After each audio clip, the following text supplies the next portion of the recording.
ప్రేమ నమ్మకమైన యేసు నామములో శుభములు పలుకుతూ నేటి బంగారు పొరుగు ధ్యానంలో కొన్ని జీవిత సత్యాల్ని ఆత్మీయ సత్యాల్ని తెలుసుకుంటూ రెంటి దినాల్లో మరి ప్రాముఖ్యంగా కొన్ని మెళకువలు ప్రాముఖ్యమైన మెళకువల గురించి విశ్వాసుల యొక్క అనుభవాల నుంచి సేకరించి పంచుకుందామని కోరుకుంటున్నానండి.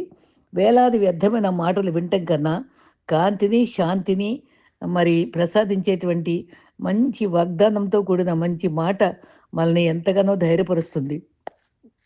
జీవితం అంటే పోరాటమే. దానికోసం స్వార్థం కోసమే అధర్మం కోసమో కాకుండా మంచి కొరకు పోరాడితే అది ప్రభు మెచ్చుతాడని గమనించుకోవాలి. సంతోషంగానే ఉండాలి, నలుగురితో పంచుకోవాలి. అదే సంతోషం రహస్యం. మరి జీవితంలో మన తప్పులను గమనించేది ఇద్దరే. ఒకరు దేవుడు, ఒకరు అంతరాత్మ. అది పోలీస్‌లాగా మనల్ని చెక్ చేస్తూ మనల్ని సరిచేస్తుంది. కాలాన్ని వృధా చేయడం అంటే మనం దోపిడీ చేసుకోవడమే కాబట్టి, కాలము సద్వినియోగం చేసుకొని మరి మరి దినములు చెడ్డవి గనుక మరి రిడీమ్ దట్ టైమ్ అని అంటారు. అది పౌలు మనకు ఎంతగానో హెచ్చరించాడు. ఎదుటి మనిషిని అర్థం చేసుకోవాలంటే క్రీస్తు సిలువలో మాట్లాడిన మొదటి మాట క్షమించే గుణం కావాలి. అయితే ఉత్తములు ఎదుటివారిలో మంచితనాన్నే చూస్తారు. మరి హింస అంటే శారీరకమైనదే కాదు, మాటలతో ఇతరులను బాధపెట్టినా హింసే. కాబట్టి మనం ఇతరులను నొప్పించకుండా, బాధ పెట్టకుండా ఉండటం మనకు చాలా అవసరం. కత్తిపోటు వంటి మాటలతో మనం బాధించటం, మరి ఇతరులను బాధించటం అది క్షేమకరం కాదు గనుక, మన నోటి మాట రుచికరంగా మరి ఇతరులకు ఆశీర్వాదకరంగా ఉండేటట్టుగా మనం మాట్లాడుకుందాం. అయితే మనం చేసే మంచి పనులైనా, చెడు పనులైనా నీడలాగా మనల్ని వెంటాడుతూనే ఉంటాయి. మరి ఈ అనుభవంలో గౌరవం అనేది వయసు బట్టి ఉండదు, సంస్కారం బట్టి ఉంటుంది. తాడి చెట్టు ఎంత పెరిగినా దాని కింద ఎవరూ నిలబడరు. మర్రి చెట్టు చిన్నగా ఉన్నా దాని కింద నీడ కోసం ఆశపడతారు. ఒక మనిషి గురించి మరొక మనిషికి జీవితాంతం గుర్తుండిపోయే 2 విషయాలట. చేతితో చేసిన సాయం, మాటతో మనసుకు చేసిన గాయం. ఈ 2 కూడా మర్చిపోలేమంటాడు. ఆస్తులు సంపాదించలేదని కన్నవారి మీద కోరికలు తెచ్చలేదని దేవుడి మీద ద్వేషం పెంచుకోకూడదు, సణుక్కోకూడదు. కని పెంచడం వరకే కన్నవారి బాధ్యత, కాపాడటం వరకే దేవుడి బాధ్యత. సంపాదించడం, సాధించడం మన కృషితోటి దేవుని మీద ఆధారపడి బ్రతికే జీవితాన్ని బట్టి, మన చాయిసెస్ బట్టి ఉంటుంది. పుకార్లు శత్రువుల ద్వారా పుట్టి, అజ్ఞానుల ద్వారా పాకి, మూర్ఖుల ద్వారా అంగీకరింపబడతాయి గనుక పుకార్లు నమ్మకూడదు. మనసు ఆరోగ్యంగా ఉంటేనే మనిషి ఆరోగ్యంగా ఉంటాడు. మనసు ఆరోగ్యంగా ఉంటే గతాన్ని తక్కువగా ఆలోచించి, భవిష్యత్తును ఎక్కువగా ప్రేమించి, దేవుని యెడల నిరీక్షణతో జీవించగలం. నిన్ను ఎప్పటికప్పుడు వేరే వాళ్ళతో పోల్చుకోవద్దు. ఎందుకంటే సూర్యుడికి, చంద్రుడికి పోలికే ఉండదు. కానీ సమయం వచ్చినప్పుడు అవి మెరుస్తాయి. నువ్వు కూడా అంతే. మన సమయం ప్రభు ఇచ్చినప్పుడు మనం కూడా మరి ఆశీర్వాదకరంగా జీవించగలమనేది మనం ఎప్పుడూ గుర్తుపెట్టుకోవాలి. మా ప్రభు మనల్ని ఒక చక్కని తలాంతులతోటే మనల్ని ఉంచాడు. మరి అది అది మనం సద్వినియోగం చేసుకోవడానికి మరి అది ఆలోచించుకోవాలి. ఒక ఆలోచన నాటితే అది పనిగా ఎదుగుతుంది. ఒక పనిని నాటితే అది అలవాటుగా ఎదుగుతుంది. ఒక అలవాటును నాటితే అది వ్యక్తిత్వంగా ఎదుగుతుంది. ఒక వ్యక్తిత్వాన్ని నాటితే అది తలరాతగా ఎదుగుతుంది. కాబట్టి మన తలరాతను, మన డెస్టినీని మనమే సృష్టించుకోవాలి కాబట్టి దేవుని మీద భయభక్తులు, జ్ఞానము, వివేకానికి ఆధారం గనుక దేని మీద ఆధారపడి మన జీవితాన్ని మలుచుకుందాం. వృద్ధాప్యంలో తిండి పెట్టేది మన సంతానం కాదట. వారికి మనం నేర్పిన సంస్కారం అట. అది ఎంత మంచి మాట. మరి నిశ్శబ్ద ఫలము ప్రార్థన, ప్రార్థన ఫలము విశ్వాసము, విశ్వాస ఫలము ప్రేమ, ప్రేమ ఫలము సేవ, సేవ ఫలము శాంతి. ఇది ఎవరు చెప్పారో తెలుసా? మదర్ తెరీసా అన్నారు. అయితే లోక ప్రేమ హృదయాన్ని గాయపరుస్తుంది, కానీ యేసయ్య ప్రేమ గాయపడిన హృదయాన్ని బాగు చేస్తుంది. తెలియంది తెలుసుకుంటే జ్ఞానం, తెలిసింది దాచుకుంటే అజ్ఞానం. కాబట్టి ఇతరులతో మన జ్ఞానాన్ని పంచుకునేవారిగా ఉండాలి. మనకు తెలిసింది ఇతరులకు చెప్పేవారిగా ఉండాలి. మరి లెంటినాల్లో మనం ఎన్నో అనుభవాలు నేర్చుకోగలం. తర్వాత ఒక చక్కని పాటలో ఒక మాట ఎంత బాగుంది, నాకు హృదయాన్ని తాకిందండి. జీవన స్రవంతిలో, కన్నీటి లోయలో ఆదరణ కరములతో తాకావు ప్రభువా, నా జీవిత రాగమై నన్ను ఆదరించే యేసయ్య, నా జీవితము నీ సేవకే అంకితం. ఆకూరు లోయను ఆనందలోయగా, రక్షణ లోయగా మార్చావు. సువార్తలలో, సేవా పరిచర్య జీవితాల్లో చాలా నేర్చుకోగలమండి. 40 రోజులు క్రైస్తవుల భక్తి పరిమితం కాదు. సిలువ ఎత్తుకుని జీవితాంతం మోయాలి. నా దగ్గర నేర్చుకోవాలని చెప్పారు. లోకానికి సిలువ నిందలు, బాధలు, శ్రమలు భరించి క్రీస్తు సిలువ వైపు చూస్తూ నేర్చుకునే క్రైస్తవులుగా ఉండాలి. ఆచరణ క్రైస్తవులుగా కాదు అని సాక్ష్యం చెప్పుకోగలగాలి. లెంటు, టెంట్ వద్దనే మనం లేము. అది బైబిల్‌లో స్పష్టంగా ఏం లేదు. మనం మనం కల్పించుకున్న అనుభవాలే. సిలువను రోజు మోసే విశ్వాసిగా ఉండాలి. ఆచారాలు పాటించే విశ్వాసిగా ఉన్నామా అని ఆలోచించుకోవాలి. క్రీస్తు ఈ లోకంలో జీవించి ఆయన పదజాడలన్నీ మన ముందుంచారు. అడుగు వేసి నడవని అని ప్రభువా అది రోజు ప్రార్థించుకొని నడుస్తూ మనకు చాలా ప్రాముఖ్యమైన అనుభవం. అదే క్రీస్తుతో పోలిన జీవితం జీవించటం విశ్వాసికి అవసరము. క్రైస్తవ తత్వం అనేది క్రియాత్మకమైనది. క్రీస్తే మనకు గొప్ప మాదిరిగా ఉన్నారు. ఆయనే రోల్ మోడల్. క్రీస్తు స్వారూప్యంలోకి మారాలి. 40 రోజులు విపరీతంగా వింతగా గడిపేస్తున్నాం. దీక్ష పూనినవారిగా ఉంటున్నాం. ఆనందంగా మరి ఫంక్షన్స్‌లో పెండ్లిలన్నీ వాయిదా వేస్తూ ఏదో భక్తి చేస్తున్నట్టు గడిపితే అది వ్యర్థమే. కానీ క్రీస్తు మన దోషాలు సహించాడు. ఆయన దారిద్ర్యం వలన మనల్ని ధనవంతులుగా మార్చడానికి దరిద్రుడయ్యాడు. మనుషులు కల్పిత కార్యక్రమాలు ప్రాముఖ్యం కాదని గుర్తించుకుంటూ చాలా అవసరం. క్రీస్తు రక్తము ద్వారా రక్షణ, పాప క్షమాపణ, నిత్య జీవంలో ప్రవేశం కలుగుతుంది గనుక సువార్త మాత్రమే బోధించబద్ధులమై ఉన్నాం. రోజు బాహ్య రూపం చూడాలంటే అద్దం ముందు చూసుకుంటాం కదా! అలాగే వాక్యమును అద్దంలో చూస్తే మన బలహీనతలతో పాటు మనం సరిచేయవలసిన విషయాలు కూడా మనకి దేవుడు జ్ఞాపకం చేస్తారు. వాక్యమంతా అది అది ఎంతో సుత్తి వంటిది. అద్దము ఎంతో స్పష్టంగా చూపించిన అనుభవాలు వాక్యం మనకు చూపిస్తుంది. గలతీ పత్రిక ద్వారా ప్రకటించిన సువార్తల్లో కేవలము సిలువను సూటిగా పౌలు ప్రకటించాడు. క్రీస్తునే ప్రదర్శించాడు. వారి సువార్త సత్యాల్లో వారి జీవితానికి పునాది వేశారో అది విస్మరించి ఆ గలతీ వాళ్ళు సువార్త నుండి దారి తప్పిపోయి మనుషుల కల్పితమైన అసత్య బోధలకు చోటిచ్చి ఆవేదనలతో ఉత్తరం రాశాడు. వాళ్ళని సరిచేసుకోమని. ప్రభు కోరిన మార్పు చూపాలి. క్రీస్తుకు మనం ఇష్టలుగా ఉండాలి. ఈ అనుభవాలు మనకు చాలా చాలా అత్యవసరమై ఉన్నది. ఆ పౌలు పత్రికలన్నీ మనకే. మనం ఈ తరంలో అవి ఉపయోగపడే రీతిగా ఉంటాయి.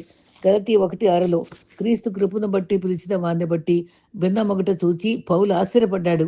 క్రీస్తు సువార్తను చెరపగోరు వారు ఉన్నారు. అవివేకులు కారు. వివేకులుగా జీవించాలి. మరి అవివేకంగా జీవించకూడదు.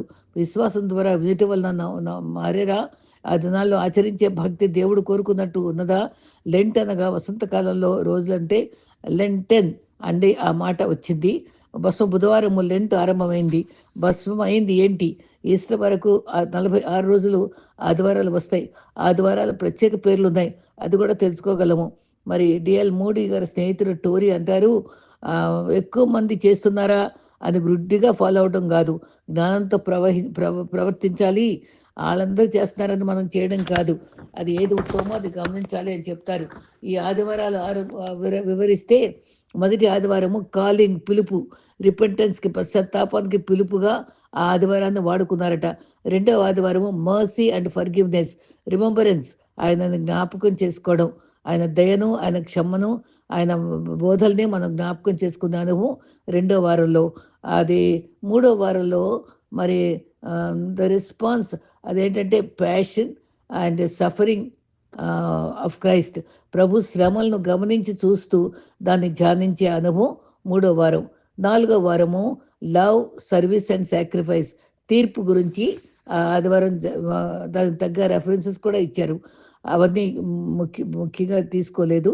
అయితే ఐదో వారము జర్నీ టు ద క్రాస్, మటలాదివారం మరి ప్రభు జయోత్సాహంతో యెరూషలేములో ప్రవేశించడం, శ్రమల ఆరంభం. ఆ తర్వాత ఆరో వారము వాక్ విత్ జీసస్, ఈస్టర్ వరకు యెరూషలేములో మరి అక్కడ శ్రమలు, ఈస్టర్‌లో ప్రవేశించే అనుభవాలన్నీ అక్కడ జరిగి ఉంటాయి. ఇవన్నీ 40 రోజులు లెంట్ కాక 6 ఎక్స్‌ట్రా ఉండే 6 వారాల్లో జరిగేటి అనుభవం. రిమెంబరెన్సు, చూడటం, జాయ్, జడ్జిమెంటు, మట్లాదివారము, యెరూషలేము ప్రవేశం ఇవన్నీ జరుగుతాయన్నమాట. దానికి సంబంధించిన వాక్య భాగాలు చదువుకొని ఆరాధన జరుపుకునే పరిపాటి. అయితే 1 దశలోని 5:21లో సమస్తము పరిశీలించి మేలే దాన్ని చేపట్టాలి. జ్ఞానం వారు మనుషుల అభిప్రాయానికి భిన్నంగా దైవవాక్యానికి లోబడతారు. ఫిలిప్పి 1:9లో మీరు శ్రేష్టమైన కార్యం వివేచించి చేయాలి. గొర్రెల్లో 4 రకాలు ఉన్నాయంట. అడ్డు గొర్రెలు అటకపరిచే, గ్రుడ్డి గొర్రెలు ఆలోచించకుండా ఫాలో అయ్యాయి. గు గొడ్డు గొర్రెలు అంటే ఆత్మ సంపాదన లేక, అంటే సంతానోత్పత్తి లేకుండా ఇతరుల యొక్క మరి ఆత్మీయ జీవితాల్లో మరి ప్రభుని పరిచయం చేయలేని పరిస్థితులు. తర్వాత మంచి గొర్రెలు ఆయన స్వరం వింటాయి. మనం మంచి గొర్రెలుగా ఉండాలని ప్రభు కోరుకుంటున్నాడు. క్రీస్తు వాక్యం ద్వారా ఆయన స్వరాన్ని విని వెంబడించడం శ్రేష్టము. దేవుని వాక్యం జ్ఞానమును వెలుగునిస్తుంది. వివేచించి తెలుసుకొని వెంబడించాలి. మనుషుడా, ఏది ఉత్తమమో అనుసరించాలి అని మీకా ప్రవక్త తెలిపాడు కదా. మోషే 40 రోజులు ఉపవాసం ఉన్నాడు. క్రీస్తు 40 రోజులు శోధన కొండపై ఉపవాసం. అది దాది లెంటికి సంబంధం లేదు. దేవుని కార్యాల్లో వారికి అప్పగించిన పని, వారి కోణంలో వాళ్ళ జీవితాలు బలిపీఠంగా అర్పించుకున్నారు. ఏకాంతంగా ప్రభుతో గడిపారు. ప్రత్యేక పని కోసం ఉపవసించారు. మన నుండి కూడా అట్టి ఉపవాస దీక్షలో ఉండటానికి ప్రభు ఆనందపరిచే రీతిగా భక్తి పాటించవలసి ఉన్నాం. సరైతే బెరియా సంఘస్థులు మరి మంచిగా వాళ్ళ హృదయాన్ని సరిచేసుకుని లేఖనాలు పరిశోధించేవాళ్ళు. కొన్ని దేశాల్లోనట ఫ్యాట్ ట్యూస్డే, ఫ్యాట్ మండే అని అంటారట. అంటే పసుపు దారు ముందు ఉన్నటువంటి 2 రోజులు కూడా వాళ్ళు కొవ్వుతో నిండిన మాంసాలు బాగా తినేసేవారట. ఎందుకంటే తర్వాత మానేస్తామని. అది ఆ రకంగా గ్రీడీగా తినేసి ఆ అనుభవాన్ని ఫ్యాట్ మండే, ఫ్యాట్ ట్యూస్డే అనేవారట. అది అది అట్టి అనుభవాలు మనకొద్దు. దేవుడు అంతరంగం చూస్తాడన్న ఆలోచన ఉండాలి. మన మట్టివారమని జ్ఞాపకం చేసుకోవాలి. మనకే ప్రాణం పెట్టి అప్పగించుకున్నాడు. 325 క్రీస్తు శకం వరకు కాన్స్టాంటిన్ క్రైస్తవత్వం స్వీకరించే వరకు లెంటు మాట అసలు తెలియదు. బహిరంగంగా క్రైస్తవుడు అయ్యాడు. ఆయన సిలువ గుర్తు కనిపించింది ఆకాశంలో యుద్ధం చేసే ముందు. మరి ఆ తర్వాత కౌన్సిల్ ఆఫ్ సైసియాలో ఒక రెజల్యూషన్ పాస్ చేశారు. దాని వెనుక ప్రాముఖ్యత తెలుసుకోవాలి. ఆ తర్వాత అవగాహనతో మరి పోపు గ్రెగరీ ద గ్రేట్ 40 రోజుల దేంటును ఆచరించడానికి ముద్ర వేశారట. ఇది చరిత్ర.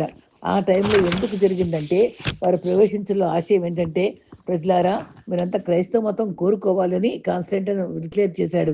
ఆ సమయంలో చక్రవర్తి పిలిచాడు కదా అని యాజకుల దగ్గరికి వెళ్ళి మాకు శిలువ వర్తమానం ద్వారా పశ్చాత్తాపం వల్ల కాదు కానీ మా చక్రవర్తిని అనుసరిద్దామని బాప్టిజం కావాలని అడిగారట. బాప్టిజం ఎవరికి కావాలి? వాక్యంచే ఒప్పించబడి హృదయ పరివర్తన ద్వారా బాప్టిజం కోరాలి.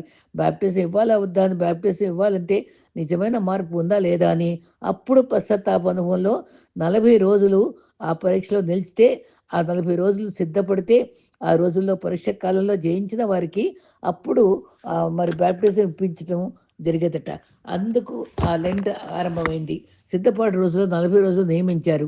లెంట్ ప్రాముఖ్యత అదే అని గమనించాలి. అంటే మనం పశ్చాత్తాపంతో ప్రభు వైపు తిరగటమే లెంట్ అనుభవం. అదే మెళకువ. మరి ఈస్టర్ నాటికి బాప్టిజం ఇవ్వబడేదట. సంఘంలో విభిన్నంగా ఏర్పడ్డాయి. ఇప్పుడు పద్ధతులన్నీ మారిపోయినాయి.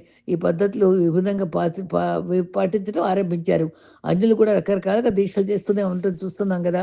ఈ దీక్ష ప్రత్యేకత గలది. వాక్యం ఉన్నట్టు స్వీకరించాలి. ప్రభు చెప్పిన ఉపవాసం ఎలా ఉండాలి, ఎంత స్పష్టంగా బైబిల్లో చెప్పబడింది. ఉపవాసం గురించి కూడా ఎంతో స్పష్టంగా చెప్పారు. 40 రోజులు సిద్ధపాటు కావాలి. ఎందుకలా ఉపవాసం చేస్తూ ఎట్టి శక్తిని తెచ్చిందో ధ్యానించాలి. రహస్యమందు దేవునికి ప్రార్థించాలి. మత్తయి 6:6లో నువ్వు ప్రార్థన చేయనప్పుడు నీ గదిలోనికి వెళ్ళి రహస్యంగా ఉన్న ప్రభువుకి ప్రార్థన చేయాలి. తలుపు వేసుకొని రహస్యంగా ప్రార్థన చేయాలి అని చెప్పడం, ఏకాంతంగా ప్రార్థన చేయడం, అదంతా కూడా మరి మనం తెలిసిందే.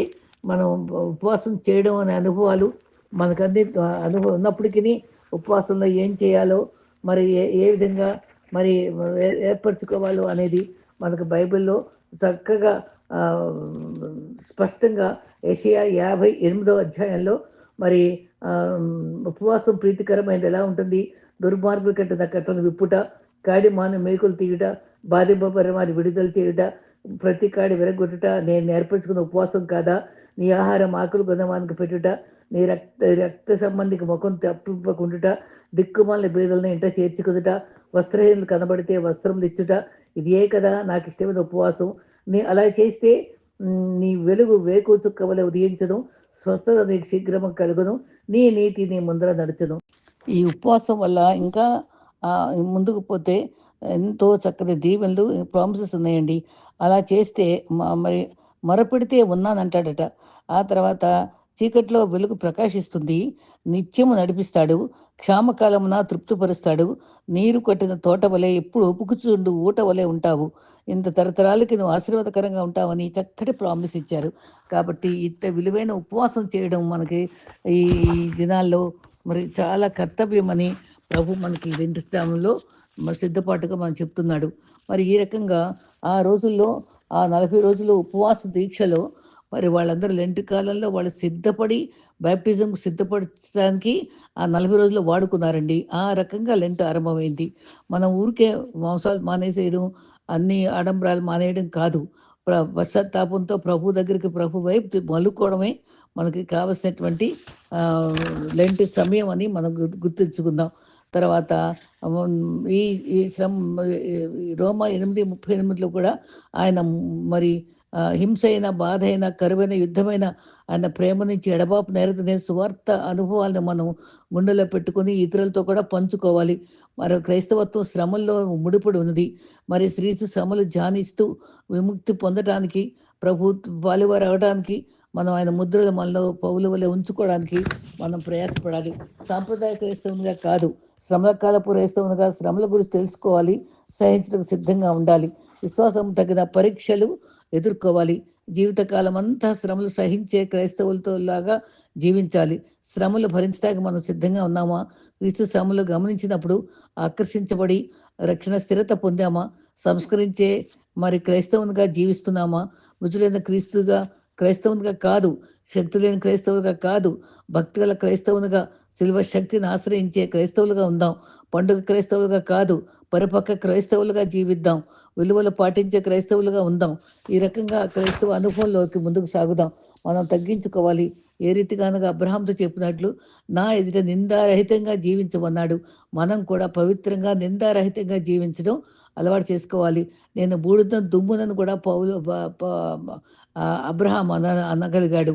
మ ఎంతో తగ్గించుకున్నాడు.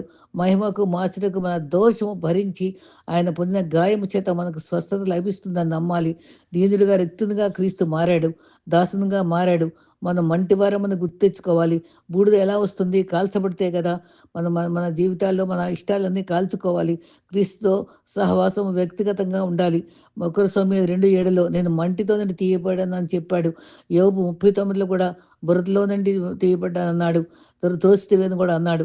అబ్రహాము కూడా బూడిదను, దుమ్మునను తగ్గించుకున్న రీతిగా మనం కూడా సిలువ ధ్యానంలో మరి ఈ కాలంలో ఎక్కువగా తగ్గింపుతో మరి దేవుని యొక్క ప్రత్యక్షత మనం పొందుకోవడానికి, ఆయన దర్శనాన్ని పొందుకోవడానికి ఇష్టపడదాం. బూడిద తగ్గింపు నేర్పిస్తుంది. మనం మరణ పర్యంతం తగ్గింపుతో ఉండాలి. ఆయా పాత నిబంధన కాలంలో రాజులతో సహా గొంతుపట్ట కట్టుకొని బూడిద పూసుకొని వాళ్ళ అంగలార్చుట మనం నినివే టైంలో కూడా చూసాం. శ్రమల కొలిమిలో క్రీస్తు పరీక్షించే అప్పుడే దేవుడు మనల్ని వాడుకునే పాత్రగా మనం మరి మట్టి పాత్రలు, వెండి పాత్రలు, కర్ర పాత్రలు, మట్టి పాత్రలు ఏది ఘనహీనతకు, ఘనతకు ఎలా వాడుకుంటాడో ఆ విధంగా మనం వాడబడతామని గుర్తెరిగి ఇలా సిద్ధపడదాం. శ్రమలు లేనిదే క్రైస్తవత్వము కాదు. మరి 2 కొరింథీయుల పౌలు ఎన్ని శ్రమలు భరించాడు. ఆ శ్రమలన్నీ జ్ఞాపకం చేసుకుంటే మనం ఆటిల్లో ఎన్నో వంతు వరిస్తున్నామంటారు. 2 కొరింథీ 11:23లో క్రీస్తు పరిచారకుడు నేను ప్రయాసపడ్డానన్నాడు. అంతేకాదు అనేక పర్యాలు చెరసాల్లో ఉన్నా అన్నాడు. అపరిమితంగా దెబ్బలు తిన్నాడు. 5 సార్లు 39 దెబ్బలు 5 సార్లు తిన్నాడు. రాళ్ళతో కొట్టబడ్డాడు. దొంగల వల్ల, సుజనుల వల్ల, సముద్రంలో అపాయాల వల్ల, కపట సహోదరుల వల్ల శ్రమపడ్డాడు. దిగంబరత్వంతో బాధపడ్డాడు. భక్తి చేయడానికి పౌలు ఎంతో శ్రమలు అనుభవించాడు. యాకోబు ఎబ్బెజరేవు దగ్గర పట్టుదల ప్రార్థన మనకు కావాలి. ఏలా లోయలో గొల్లియాతు ఎదుర్కొన్న దావీదు రోషం కావాలి. సింహభవనంలో వెళ్ళే దానియేలు ధైర్యం కావాలి, ధీరత్వం కావాలి. హెబ్రీ బాల్లో ఉన్న తెగింపు కావాలి. దేవుడు చెప్పినట్లు చేయాలి. బూడిద రోషంన గుర్తు. మోపబడిన దోషాలు క్రీస్తు భరించాడు. బూడిద పశ్చాత్తాపమున గుర్తు. యెహోషువ కూడా బూడిదలో వేసుకుని తగ్గించుకుని ప్రార్థించడం కూడా గమనిస్తాం. వెళ్ళిపోయే భక్తి తగదు. పశ్చాత్తాప ప్రార్థన కావాలి. గొప్పతనం మరి చెప్పేది ప్రార్థన కాదు. సుగ్గరి మరి ఆ లూకా 10లో చెప్పిన రీతిగా పరిసయ్యుడి ప్రార్థన కాదు గానీ, సుంకరి తగ్గింపు ప్రార్థన మనకు కావాలి. పశ్చాత్తాప ప్రార్థన అవసరము. మరి మన భయంతో రక్షణ కొనసాగించుకోవాలి. మనం మనం మరి మరి 7 మాటల యొక్క ధ్యానం ప్రతిదినం మన మనసులో ఉంచుకోవాలి. ప్రతి ఉదయము శిలువ ధ్యానము మన ముందుండాలి. అప్పుడే మనం క్రీస్తు స్వరూపులుగా ఎదగగలము. అట్టి కృప మనందరికి కూడా ఈ లెంట్ కాలంలో నిజమైన మరి లెంట్ కాలాన్ని మనం సద్వినియోగం చేసుకుంటూ ప్రభు కొరకు జీవిద్దాం. అట్టి ధన్యత మనందరికి ప్రభు అనుగ్రహించుగాక. ఆమేన్.